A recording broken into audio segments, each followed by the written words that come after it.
Let's dumb it right down. If you need to build out a battery and solar system for your boat or RV or your log cabin to be off grid and don't really care to understand the amp hours and kilowatt hours, AC, DC, lithium this and lead acid that, you just want it to work. So instead of trying to teach you every stupid little thing, I'm just going to tell you what I would build today, right now, to be 100% off grid, cheap, simple, but it works.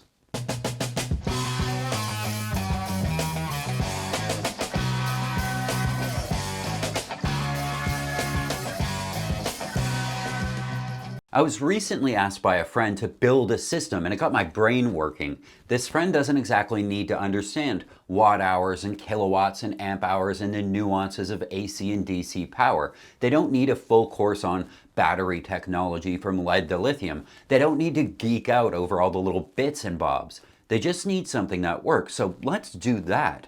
Now, there are of course more than 35 or 36 ways to shear a sheep, but I'm just going to give you mine. And I just built yet another off-grid 12-volt system, so I'm totally up to date on the tech right now today, which will undoubtedly change by tomorrow.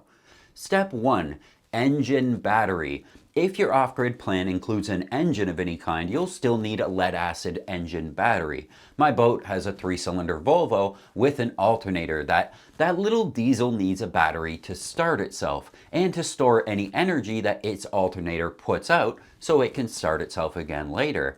My first battery then is a 12-volt lead acid of good quality. This battery isn't rocket science, just a good brand name engine start battery here. Volvo, the maker of my engine, says I should have a minimum of 600 cold crank amps and 50 amp hours, but anything will start this engine. A side note, yes, this battery has to be lead acid old school because the alternators on our engines are designed for lead acid batteries. If you hook a little lithium boy up to your alternator, stuff's gonna break. I don't care which lead acid battery you get for your engine, but one thing to think about, a cheapo lead acid battery isn't sealed, so it can gas while it's charging. Then it needs to be well ventilated. If your engine battery has to go somewhere with bad ventilation, like in a locker or a closet, you want a sealed lead acid battery, like an Optima 6-pack or other AGM style battery.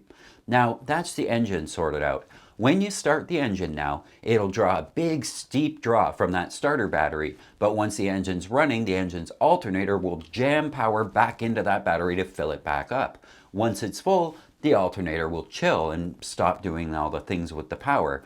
But it doesn't need to, we can use it. So step 2, we're going to get a DC to DC charger and hook it to our engine start battery. What this little box does is it watches the engine start battery, and when it's full again after starting the engine, it sucks a little power out of it to charge something else, like our house bank that we haven't built yet. The DC to DC charger's job is to step in once the engine's running. So with all this installed, you start the engine, it sucks a bunch of power from the engine battery to get running. Once it's up and running, the alternator jams power back into the start battery until it's full. And when the alternator would normally just relax, the DC to DC charger kicks on and pumps power into the house bank if the house bank needs it. A side note, this is the proper way to use an engine to charge a lithium house bank because lithium should never be hooked directly to an alternator. Engine alternator charges the lead acid battery. The lead acid battery then charges the lithium house bank. Step 3 then, the house bank. The size of this house bank will vary a lot based on whatever your plans are, but I'm going to tell you what I need. Lady K is a very typical boat when it comes to power, so you can likely just copy all my numbers if you have a typical monohull with typical needs. She has a fridge, a freezer, a 2000 watt inverter, lights, and an autopilot. I know that she uses a maximum of 200 amp hours a day when I'm living on her. 200 is way over, but it's a good estimate to stay safe.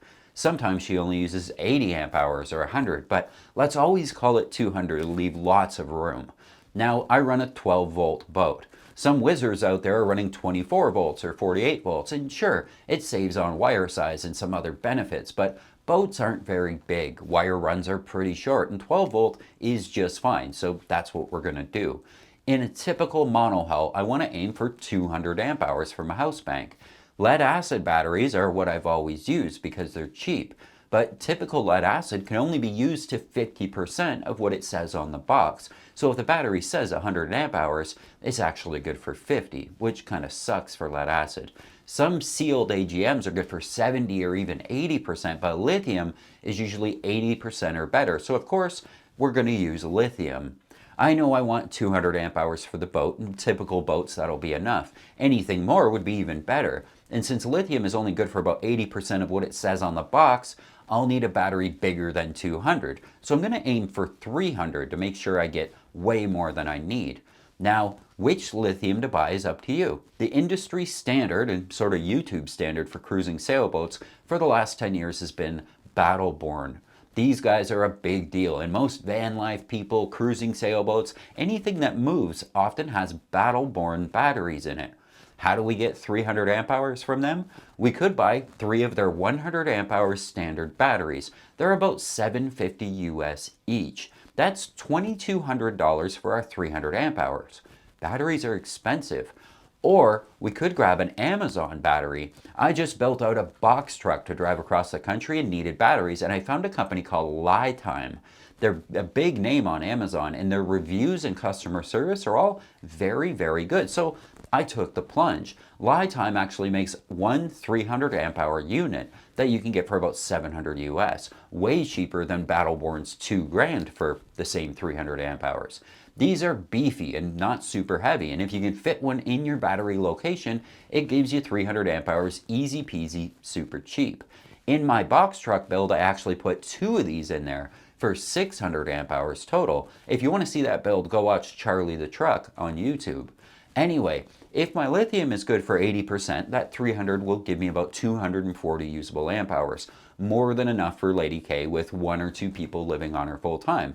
And when the engine's running, that DC to DC charger will charge that lithium back up. So that's cool, but that's not enough. We need some solar. Step 4, monitoring. We need to know what's going into the batteries and what's coming out. So we're going to get a smart shunt monitor. Basically, a shunt goes in between the battery and anything that gets hooked up to it. So it'll know everything. Engine's putting out 10 amps? Yep. The fridge kicks on and takes out 6 amps? Yep, it shows you. I always use the Victron Smart Shunt Monitor. It works great. Step 5, solar panels. And a few side notes. I believe in efficiency and standardized sizes. They make life easy. So I don't really like those flexible panels that you can sew into something. They make less power than a rigid panel. And I like the standard size panels come in. I always buy the 3.5 foot by 5.5 foot panels. That way, if they ever break, I can just pop a new one on. On a typical bimini, you can get 2 of these big boys. If you have an arch, you might be able to get 3 of these panels. When I did my boat solar last time, I was able to get 2 of these panels on there at 275 watts each. That was the leading technology at the time. Now though, the same panel size has gone from 275 to 425. So Lady K's 2 panels right now make 550 watts, but the same 2 panels today would be 850. It's crazy. So let's say you get one of these 3.5 foot by 5.5 footers today. That's 425 watts coming in. All you have left to do is to buy a solar controller to plumb that energy from the panel to your house bank. Victron's website has a tool that tells you which controller to buy. You just pick your panel from their drop down or the closest thing to it, and it'll tell you. So let's say we have this 425 watt boy. It says we need to use a 100/30 charger. That's 100 volts and 30 amps charge capacity. It even tells you how much energy you should make with this setup based on where you are.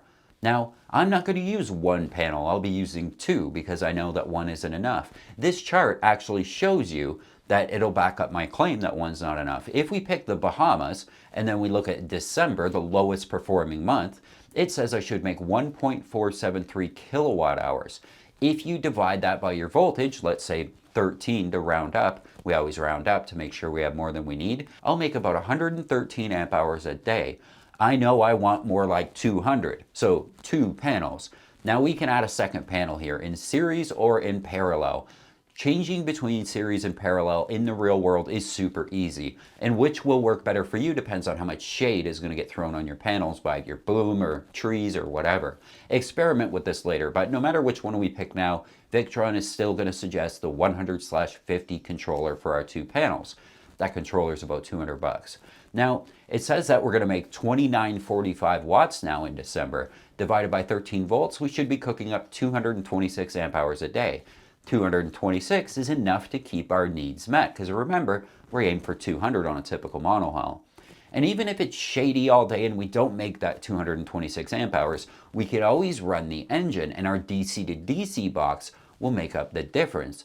So that's it. That's a whole working system that you can build right now today. The engine battery, about 150 bucks. The lithium was about 700. MPPT controller, 200. DC to DC box, 200. Battery shunt monitor, 150. Solar panels, 2 of them, totaling 500. All in 1,900 bucks, and we are off grid. Now, the equipment there should last well over 10 years. The engine start battery, anywhere from 5 to 10. The lithium house bank, at least 5 years, but more likely 10 or more. What did I miss? What questions do you have? Don't forget to like this video if you learned anything, and hit subscribe if you haven't already. The mission here at Lady K Sailing has always been to get more people sailing more easily, and I sure couldn't do it without you guys. A big shout out to the patrons who give as little as a couple of bucks an episode to make these videos possible. Thank you so much. If you'd like to help support the mission of getting more people sailing more easily, please consider becoming a patron. Until next time, friends, keep the heavy side down, but not too far down. I love you guys.